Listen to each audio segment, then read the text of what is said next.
Bonjour mes chers compatriotes congolais. Ça dépendra ya air oyo vidéo ko botala ekuta na bino soki eza na bututu na moi mais na pesi bino nyonso losako na pesi bino mbote ebele na ye vite fait pour na ko répondre ndeko na biso Antoine Gwepa Mumbi alias Koffi Olomide. Juste dans mon vidéo oyo na uti kotala sali soki avant-hier ou hier, donc il y a ba propos naie et eza mieux pour na répondre kotika na ignorance te. Donc vite fait au le cas na banalise il y a biloko oyo ya lobi ba propos et puis moi je vais lui répondre en tant que combattant na kati ya diaspora na Paris et puis ben voilà ebingai na combo ya Vermeil le Congo d'abord le général Vermeil le Congo d'abord mais Rolanda ndeko na biso Koffi et puis na ko répondre un peu na ba propos na parce qu'ils est un peu mal placé ou soit parce que quelqu'un qui est intelligent ou soit aza ko placer ba mot na ba place OT a ko placer ou soit azo sala semblant. Mes chers compatriotes Tolanda Antoine Koffi et puis boyoka na komeka mpe kolimbola muke makambo oye auti koloba suivant Koffi Olomide. Bosa na biso de komi na biso madame Toluki kolona mo ka sengi passeport na ba. Mais je ne souhaite pas que to komati na point ya ndenge wana. Na linga que to ya ko comprendre que ndenge nini banzembo oyo wenge Fali Viva Victoria Bozi ayimbaka banzembo ka ayimbaka ngona na États-Unis na Angola na Burkina na Soudan na Afrique du Sud na wapisoka ayimbi encore na Paris on me baby je ne comprends pas parce que musique tout au beta la to ke wapi on dit aussi va visa so ya wapi batu bayaka ba congolais omonaka mwanda mba africain muke bayaka mais batu bayaka ka biso bana mboka. Alors comment voulez-vous ko yemba nzemo na yo na Tchad o yemba ngona même na Italie o même na Italie na Russie na Chine vraiment les na Danemark mais soka à Paris na Bruxelles soka o yena Londres mboka na bino soka mboka wana dikamwe na ngole kana Congo. Deuxièmement lelo yo zaka na Londres lelo ba weekend ebeta kaka banze ba Koffi batutu ba yebi na ba karaoke ba bien nini ba terrasse ba nini ba café ba cabaret banze mo na biso ba interpréter ngona ba artiste problème ya lati ka banze mo wana kaka ebeta ka problème ya lati mais so e komika ke Koffi mo ya manze mo na ye Fali mo ya manze mo na ye wera mo ya manze mo na ye e komi problème là ça doit comprendre que yango wana. Et puis, ma camarade politique. Non, il y a apparemment mandat où tu mets ta foule. Tozong et l'Antoine, Tozong et l'Andeko na biso Koffi, na lina répondre mon mouké na esika pourquoi Azako comprendre te ou soit ça semblant. Moi je comprends bien que c'est un type qui est beaucoup intelligent, Azan intelligence moko un peu ya likolo par rapport à musicien Msusu ya Congo. Azako yeba raison oyo pourquoi biso la diaspora tozingite musique et bêta pour l'instant na kati ya diaspora ayebi yango très bien mais azako ça moi semblant moi muke azako jouer na ba mot juste pour à distraire population ou peuple. Mes chers compatriotes, ba cause oyo biso toboya ke musique et bêta awa na kati ya diaspora ezali déjà marambudia premièrement na roloba na Antoine Gwepa alias Koffi Olomide que bango il faut bazwa conscient ba conscientiser batu bazwa conscience ya makambo o ezole kanamboka mambo ezole kanamboka ezako concerner tous les Congolais. Ça ne concerne pas seulement la diaspora, ne bango toujours la diaspora, ça concerne tous les Congolais. Aza Congolais, aza leader d'opinion, aza mutu oyo ke akokipe kopesa un mot d'ordre ou quelque chose que koloba mo eloko oyo ke pona ko faire comprendre au peuple que non azo conscience le pays est en danger.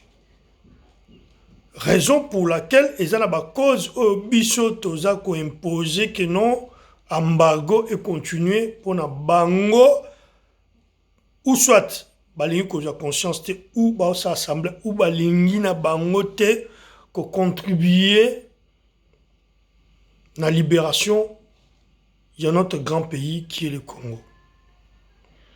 Donc en quelque sorte baza responsable il y a malheur il y a peuple na biso. Mes chers compatriotes, dans le Banabino, le Congo, ce qui Congo déjà coexisté. Le Congo, le pays restera toujours le pays. Je parle de la population. Plus de 80 millions de la population, des peuples congolais, baza au moins la responsabilité, il y a diaspora. Pour Nabalia, il faut diaspora. Pour Nabaken de classe, il faut diaspora. Ce qui babeli, il faut diaspora. Ce qui liwa, il faut diaspora. Alors, pourquoi toujours diaspora est à la responsable il y a 80 millions? Parce que la majorité, il y a bateau bazana Congo, bazana bandeko à Napoto. Pourquoi Bisso Photo Zouaka toujours en charge un pays de 80 millions de Congolais où est dans la richesse? Nous avons le pétrole, le thym, les diamants, l'or, cuivre, bois, etc., etc.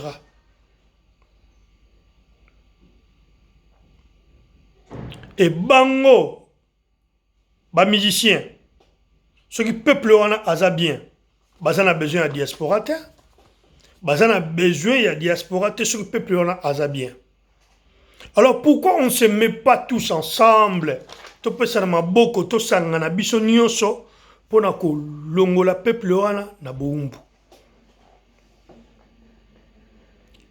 Na minute on a zolo belabino oyo Kofi Olomide et les autres musiciens du Congo baza conscient qu'il y a eu des élections dans la République démocratique du Congo et il y a eu tricherie. Moutou ba nommé au hasard en place, il n'est pas président. Il n'a pas été élu par le peuple au ba dépendant de la diaspora. Il a été nommé par un monsieur qui s'appelle Joseph Kabila. Oyo bisoto combattre. Bon, alors pourquoi les musiciens ils font semblant comme quoi bazoye ba marambo leki utiko le gaté na élection. Et pourquoi ils ne condamnent pas? Bah continuer toujours na système na bango ya Jalelo, lelo ba komi ko sala Jalelo na sima ya Félix. Ce sont déjà des choses au biso. Et ça va cause au biso tout ça là que no ba betate a na poto. Parce que a na poto le ba ya robeta mbongo oyo yema ute ko loba yango a ute pe ko loba yango la majorité et ça la 90% ba congolais ba ya kopesa ko futa ba billet pour na kota ba concert na bango. Bon, pourquoi bolinko aider batapoto ba telemeli gouvernement na ba telemeli batuana? Pourquoi bolinko aider te? Pourquoi bolingi ko aider bisote? Pourquoi boye ensemble na bisote pona to sukula mboka? Il y a trop des infiltrés. L'infiltration est à makasi na kati ya Congo. Batu mingi wazawana, ce sont des étrangers na kati ya mboka na biso. Félix n'a pas gagné. Bon, Léoné Zanga, so balobi état de droit et continue à Congo, balobi Félix n'a pas gagné les élections. Félix Bazako est utilisé par Kabila. Et toujours la Kabila qui est toujours là au pouvoir. Voilà des raisons. Et ça, parmi les raisons, ou les causes, il faut s'occuper d'abord de la population. Il faut s'occuper d'abord de la population. Il faut s'occuper de la Banzala. Il y a peuple na Congo. Mais tu as besoin de tu as besoin de concert. La musique, ça peut continuer à jouer, il n'y a pas de souci. On n'a pas un problème avec les musiciens ou la musique congolaise. Mais biso tolobi que le Congo est en danger, le pays est en danger. Tant que le pays est en danger, biso tolingi makambo distraction te, bela biso distraction te, a on a poto. Bela biso makambo musique, a on a poto te. To boyi yango. To boyi et to boyi, nous sommes fermes. Nous allons continuer, boyo Antoine, nous allons continuer toujours à répondre. tembo manda chante non nayoki moi eloko moko bongo manda kendaki bakote kuna betaki eza nini finalement donc c'est ça donc nga nalobi que soki toyokani te parce que bacongolais toza capable ya koyokana ya kosalela intelligence ya kosalela mayele ya kosalela bwanya toza capable eza kaka te mboka kaka dans le désordre tokendaka bongo tofinganaka toyokanaka te tozaka jamais non toza mpe bato moko capable donc moi je pense que tant eza so mosika te oyo ekosala ke bandeko na biso wana tobenga bacombattant onga nabenga bapatriote bacomprendre que musique n'y est pour rien musique n'y est pour rien parce que na bafeti na bamariage musique ebetaka nango kaka na bakabaret wana musique ebetaka kaka ndenge nini kaka soki artiste aye oyeba nzembo na ye ndekomi crime moko soki ya ndenge nini donc voilà likambo ngai Le deuxième volet de ma question. eza mawa mpe eza pasi ya Mes chers compatriotes, alors bien, ceux qui sont sangani, et là, vous êtes au Sénat, bon, voilà, les sanga, boya to sangana, to si sa souffrance, il y a peuple. Tout ça, a besoin de que, oh, qui gagne à qui à telle place. C'est pas ça le problème. Congo, ils ont une richesse énorme. Autre que Kobanda, au Sitaka, c'est la honte parce que, biso to Sitaka, mais peuple a souffrir. Ceux qui sont sangani, mais et là, vous êtes au Sénat, bon, au sangana. Kosanganango, il y a la part na bango juste les musiciens. Les musiciens, même pas 1% de la population va souffrir. Même pas 1%. Il y a la canne bango et les autres alors. Les autres vont abandonner. Les autres vont abandonner. Donc on s'en fout des autres. Il y a la canne bango. Le Congo, il y a pour ma culture. Pays est en panne, pays est mort. Tout ça a besoin de Makamutu, tout ça a besoin de Batunios, tout ça a besoin de Bango pour nous avancer. Ce n'est pas ce que Oya Zakoloba. Ce qui balingi to sangana pour nous bengana bateau bazawana bazawana toujours parce que pouvoir échanger terre. 18 ans de souffrance, ça continue. Félix a gagné l'élection, Félix a signé l'accord na bango, Félix a commis complice, Félix a commis ennemi à peuple, Félix a zana bango. Ce que bisoto sepe là. Toba na okota ba concert, tobina. En même temps, tu as occupé la population au Ezana Congo. Tu continues à koyoka.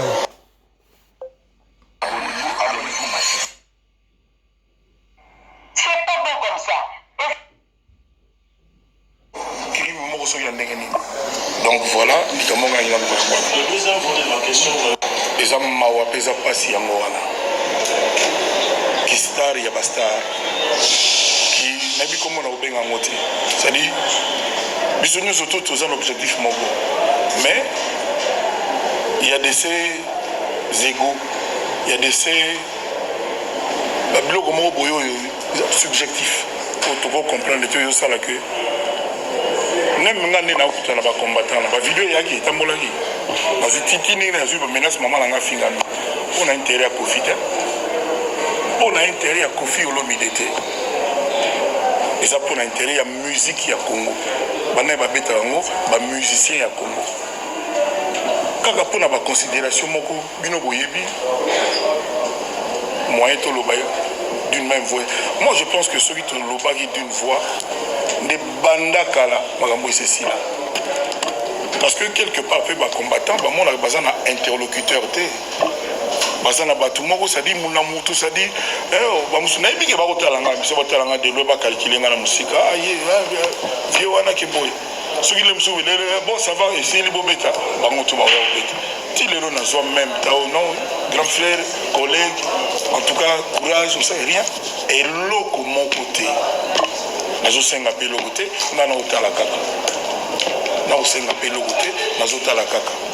Peut-être que dans le bien jour, on peut comprendre que il faut tout ça là, bongo, bayoka bisope d'une seule et même voix. On a sujet wana. Tout le but est comme va pire, va master totalement ensemble non. Tout ça la cause moko boye.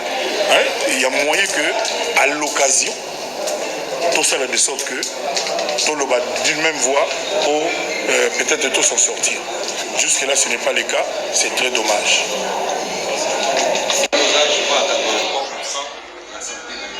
Voilà. Voilà, bomoni, toujours Antoine, Kofi Olomide, Aza Kolela. Aza Kolela Sikoyo. Aza Kolela toujours passe na bango. Bango ba musicien. Sushi na bango, ezagaga, baya, babanda robeta musique, awana. La diaspora congolaise. Awana poto. Bon, Sikoyo, bango baza Kolela baza un peu le mieux. Oyo bazana ba vie bien, oyo bazana ba misala, bazana ba bandaku, baza baliaka bien, ba vivra bien par rapport à les restes et la population au etikali. Alors, yo oza ko tiaka ka kanabino, obongo ka ya population. Biso ta la ka ya population. Ndena uté ko loba na population na e viva grâce à diaspora. Et alors, ce boyo qui diaspora, ceux qui vont aider diaspora, ceux qui vont prendre conscience. Je sais bien que Kofi Olomide, il est très intelligent. Il sait ce qu'il est en train de dire. Azo va n'importe quoi, mais juste il est en train de jouer les mots. Azo jouer dans les mots. Ayebi. Ayebi a que le pays est dans une situation catastrophique. L'état de droit est bandé à partir, il y a respect, il y a constitution, respect à ma norme, respect à ma texte. S'il n'y a pas tout ça là, il n'y a pas un état de droit. Togoloba, oh, mboke bongi, comment? Mboke za bonga, t'es toujours les mêmes gens là. Oh, bah, kotaki na l'église, bah, bon, bah, congolais, oh, bah, créer, bah, rébellion, oh, bah, piller mbongo ya Congo, oh, bah, kotisi, bah, paya, bah, infiltrer, bah, paya, na, bah, institution ya Congo. On a des généraux, les hauts gradés, il y a armée. Bah ça, bah paya, ce sont des Rwandais. Il y a des institutions, bah PDG, bah nini, bah directeur, et bah société, tout, ce sont des étrangers. Ce que Bino Bozana a besoin que non, diaspora, à permettre Bino, Boya Beta, bah musique, à wana poto, Bozo mon mouké auto tindelara. Ba parents na biso bandeko na biso na Congo to pesa subino pour to futa ba billet parce que la majorité bato ba kota musique c'est nous la diaspora et les restes c'est la population kufana bango bana droit vivre té ba kufana bango ba kufande bazo kufa mais to ko accepter ngote boza conscient na mambozo le kaya na Congo yango to senga. Pas question que juste parce que Boboyembela qui Kabila. Non, il n'y a pas seulement ça. Kabila n'est pas parti. Kabila, il est toujours là. Koyembela Kabila est une des raisons. Parmi les causes au business de Pessimino embargo. Et tant que situation on a beau rejoindre le peuple, parce que tout ce qu'on va rejoindre le peuple. C'est ce que tout ce qu'on a il n'y a pas beaucoup de choses. Boya bo région des peuples, to bunda combat ensemble, to kangolamboka. Je pense que bisonabino to loba liloba moro, to zana besoin ya kozana ba incompréhension o to zana ngote bo sala o bolingi bo sala ngo awana kati ya diaspora.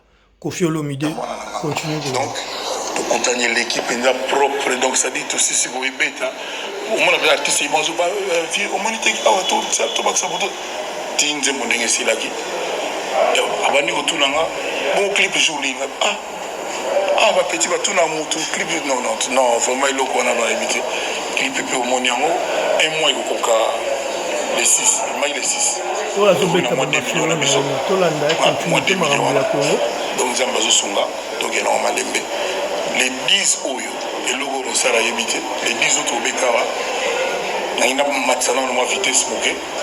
Papa Mobimbe Sangani na Papa Ngwasuma. Donc premier générique il y a légende et Obema.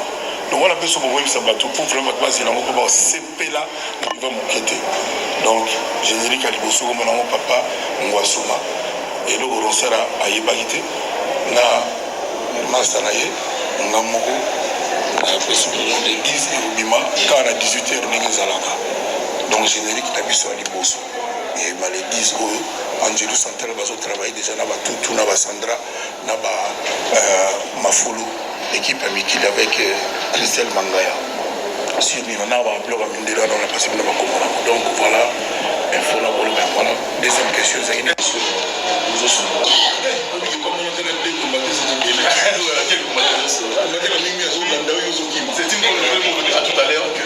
au moins commis pour que le conseil ils ont en fait la côte majoritaire.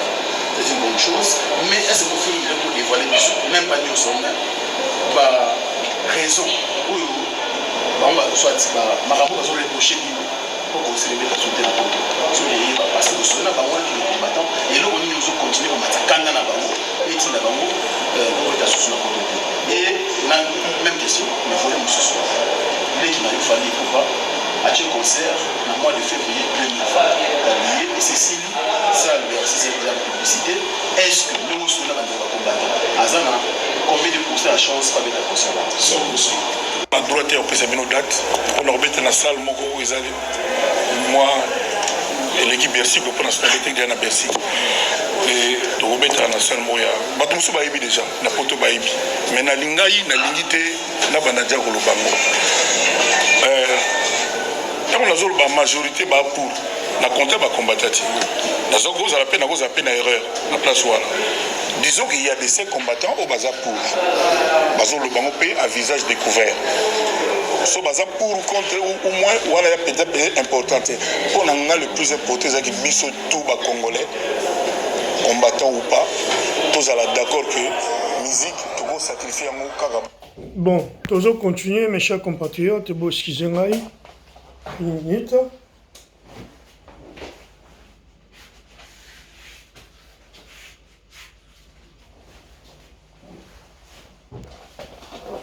Je pense que à lobby on bien à éviter que ce soit majorité ou la minorité parce que qu'au fil il y a 5 combattants, 5, il n'y a que 5. Dans la diaspora, tu as 5 combattants qui ont décidé, tu as à peine un chef qui a décidé. 5 combattants qui ont décidé, il faut comprendre dans la diaspora, dans la vie, dans la société, ils sont toujours comme ça. Il y a des gens qui sont faibles. Ils sont faibles, ils ont faiblesse d'esprit. Et en plus, tout, la vidéo, concert et zongi, la majorité, ce sont de combattants tribal. Oh, babundara combat tribal, ensemble, pour la nation, pour le peuple. On a étendu, il y a la République démocratique du Congo, mais tu veux comprendre si que non, Félix a l'erreur, pour nous reprocher une erreur, non, il faut soutenir. Bon, quand on va saluer vidéo, le concert et zongi et il y a un peu de zonga parce qu'ils sont minoritaires, basa majoritaire, basa minoritaire. Tu veux que majorité à peuple congolais, c'est pas une province ou un tribu parce que la province où on a c'est juste un tribu au basa ko soutenir Félix. Alors pour vous dire que chacun est libre, et on va dans salle vidéo, mais le fait que Kochalibaya Koza sur le terrain, c'est autre chose. C'est autre chose. Tobi musique et raison à musique et raison à pour l'instant. Oba lobi naie, oba promettre yaza ko croire que akoyi ko bête a en akati à Europe, azako s'est trompé, azako mikosa. Donc musique pour l'instant et que bête a tant ou une solution il y a Congo té. Tokenda une élection soi-disant mais tokenda une élection tu es conscient que une élection na battu bapaya. Oba osala tout, ba sala je pour récupérer, continuer toujours qu'on a pouvoir qu'on diriger Mbokarana. Mais croyant qu'on était unis, tous les na bandeko oyo qui va trahir de l'eau ba commis na ba payawana. Ba nommé bango ba président, ba nommé bango ba ministre, ba nommé bango ba chef ba assemblée, ba nommé bango ba sénat, tout le monde yango, mais ça ne veut pas dire que nous, étant que Congolais, tout tika combat, tout lâché, parce qu'ils sont là, basé à ce que bazana Kabila biso tout lâché non, tout ça on continue combat.